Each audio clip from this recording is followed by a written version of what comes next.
एक दफा का जिक्र है। एक छोटे से गांव में एक गरीब बढ़िया रहती थी। उसका कोई नहीं था सवाए एक छोटे से कुचे मकान के और एक तनूर के, जिसमें वो रोजाना रोटी पकाती और गांव के बच्चों में बांट देती। एक दिन गांव में कहत पड़ गया। खाने पीने का सामान खत्म होता जा रहा था। हर शख्स अपनी जान बचाने के चक्कर में था। लेकिन उस बढ़िया ने फिर भी तनूर जलाया, आटा गोंधा और एक आखिरी रोटी पकाई। जब वो रोटी तैयार हुई तो उसने सोचा, ये मेरी आखिरी रोटी है, लेकिन शायद किसी और को मुझसे ज्यादा जरूरत हो। उसने वो रोटी हाथ में ली और गली में निकल गई। रास्ते में उसे एक यतीम बच्चा मिला जो 2 दिन से भूखा था।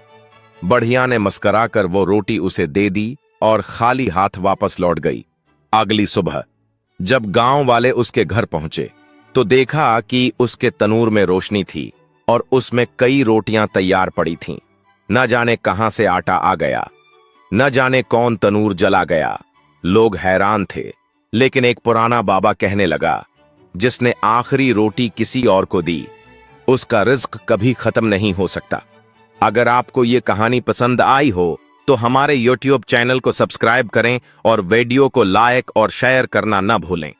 आपकी हमायत हमारे लिए हौसला अफजाई का सबब बनती है। एक उस्ताद का ख्वाब। एक पुराने स्कूल में एक उस्ताद काम करता था। नाम था सलीम साहब। कपड़े सादा थे, जूते पुराने, मगर दिल बहुत बड़ा था। वह दिन रात बच्चों को पढ़ाते, ख्वाब देखते कि यह बच्चे बड़े होकर मलक का नाम रोशन करेंगे। मगर वक्त बदल गया। बच्चे बड़े होते गए। कोई डॉक्टर बना, कोई इंजीनियर, मगर कोई भी पलटकर उस्ताद को सलाम करने ना आया। सलीम साहब हर साल स्कूल के दरवाजे पर बैठे उनका इंतजार करते, हर गुजरने वाले चेहरे को गौर से देखते, मगर हर बार मायूसी हाथ आती। अक्सर वो खाली बेंचों को देखकर मुस्कुरा देते और दिल में कहते, शायद कल कोई आ जाए, मगर हर कल उसी खामोशी में डूब जाती। एक दिन बारिश में भीगते हुए वो अपनी आखिरी दुआ करते हैं, नाए खुदा, मैंने मेहनत की थी, बस इतनी दुआ है, मेरे बच्चे जहां भी हूं खुश रहें। अगले दिन स्कूल में एक खबर फैल गई, सलीम साहब अब नहीं रहे, लेकिन उनके ख्वाब आज भी उस स्कूल की दीवारों पर जिंदा हैं। अगर आपको ये वीडियो पसंद आई हो तो बराह करम हमारे चैनल को सब्सक्राइब करें। आपकी एक मोहब्बत हमारे सफर को जारी रखने का हौसला देती है। इस माँ की खामोशी ने सबको हिलाकर रख दिया। कैमरा एक बूढ़ी माँ पर फोकस करता है जो सड़क किनारे बैठी है, हाथ में एक पुरानी तस्वीर बेटे की। एक शख्स पूछता है, अम्मा जी आपका बेटा कहाँ है? माँ हल्की सी मुस्कुराहट देती है, आंखें नम हो जाती हैं। बेटा बहुत बड़ा आदमी बन गया है, अब उसके पास माँ के लिए वक्त नहीं है। फिर वही शख्स पूछता है, तो क्या आपको शिकायत है? माँ खामोश हो जाती है, बस तस्वीर को चौंपती है, फिर आहिस्ता से बोलती है, जब वो छोटा था रात को मुझे जगाकर पानी मांगता था, मैं खुशी से नींद कुर्बान कर देती थी। आज मैं घंटों उसके फोन का इंतजार करती हूँ, लेकिन उसके पास कॉल के लिए भी वक्त नहीं।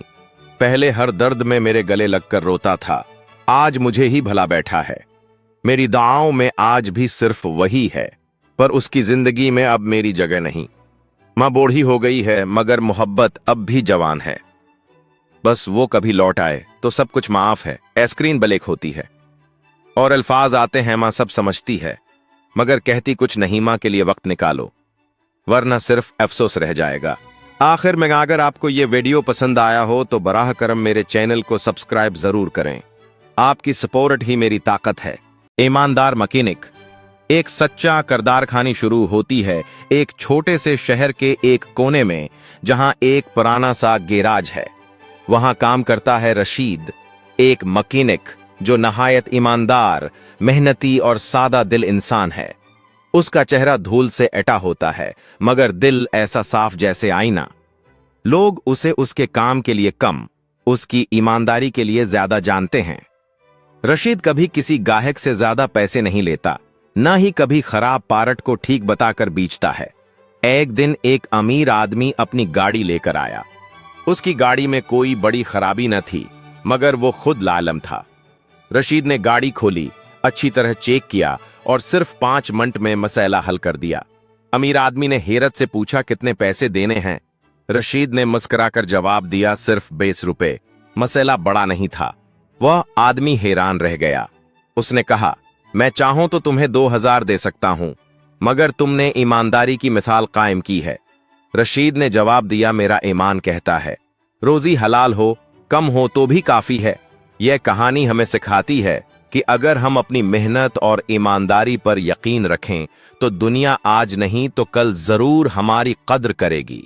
वीडियो का अख्ताम, अगर आपको ये वीडियो पसंद आई हो तो हमारे चैनल को जरूर सब्सक्राइब करें। आपकी हौसला अफजाई ही हमारी ताकत है। रात के आखिरी पहर की खामोशी में एक मां जाग रही थी। उसकी आंखों में एक ऐसी चमक थी जो किसी का इंतजार कर रही हो। सामने मेज पर अली की तस्वीर रखी थी, उसका बेटा जो 2 साल पहले वतन के लिए कुर्बान हो गया था। मां रोज उसकी याद में दुआएं मांगती, उसके कपड़ों को सीने से लगाकर सो जाती। उसकी हर रात, हर लम्हा अली की याद में गुजरता था। आस रात उसने एक खत लिखा जो शायद उसका सबसे खास खत था। बेटा अली, जिंदगी तुम्हारे बगैर अधूरी लगती है, मगर दिल को तसली है कि तुमने एक अजीम मकसद के लिए कुर्बानी दी। हर रात तुम्हारी याद आती है, तुम्हारी मुस्कुराहट आंखों के सामने घूमती है। अगर कभी ख्वाब में आ जाओ तो बस इतना कहना कि तुम खुश हो। तुम्हारी मंगागली सुबह जब मोहल्ले वाले उसके कमरे में आए तो मां एक प्रस्कन नींद सो चुकी थी। हाथ में वही खत था, जैसे वो अपने दिल की बात कहकर सुकून पा गई हो। कहते हैं उस रात अली उसके ख्वाब में आया। उसने मां को गले लगाया और कहा, मां, आपका खत मिला, अब हम हमेशा साथ रहेंगे। अगर आपको ये वीडियो पसंद आई हो तो हमारे YouTube चैनल को सब्सक्राइब करें। हम ऐसी ही दिल को छू लेने वाली कहानियां आप तक पहुंचाते रहेंगे। एक छोटे से गांव में एक बच्चा रहता था। नाम था अहमद। उसके पांव में जूते नहीं थे, कपड़े पुराने थे, मगर आंखों में ख्वाब बड़े बड़े थे। रोज सुबह वह बोसीदा बस्ता लेकर स्कूल जाता। बस्ते के किनारे फट चुके थे, किताबें पुरानी थीं, मगर हर सफ़े पर उम्मीद रकम थी। एक दिन उस्ताद ने पूछा, अहमद, तुम्हारे वालिद क्या करते हैं? अहमद ने मुस्कुराकर जवाब, दया व मजदूरी करते हैं, मेरे ख्वाबों की बुनियाद रखते हैं। क्लास हंसी, मगर उस्ताद की आंख नम हो गई। वक्त गुजरता गया। अहमद दिन रात पढ़ता रहा, ख्वाबों को हकीकत में बदलने के लिए मेहनत करता रहा। गांव वाले उसका मजाक उड़ाते, मगर वो कहता, मेरी मंजिल का रास्ता सबको नजर नहीं आता, लेकिन मुझे यकीन है मैं वहां पहुंचूंगा। सालों बाद उसी गांव के स्कूल में एक तकरीब हुई। सब बच्चे एक नए मेहमान का इंतजार कर रहे थे।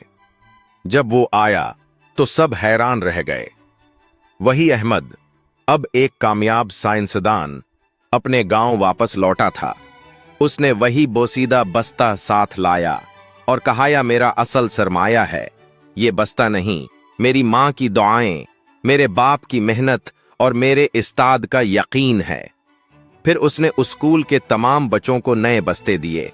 तब में से हर एक अहमद बन सकता है, अगर तुम हार ना मानो। अगर आपको यह कहानी पसंद आई हो तो हमारे चैनल को सब्सक्राइब करना ना भूलें।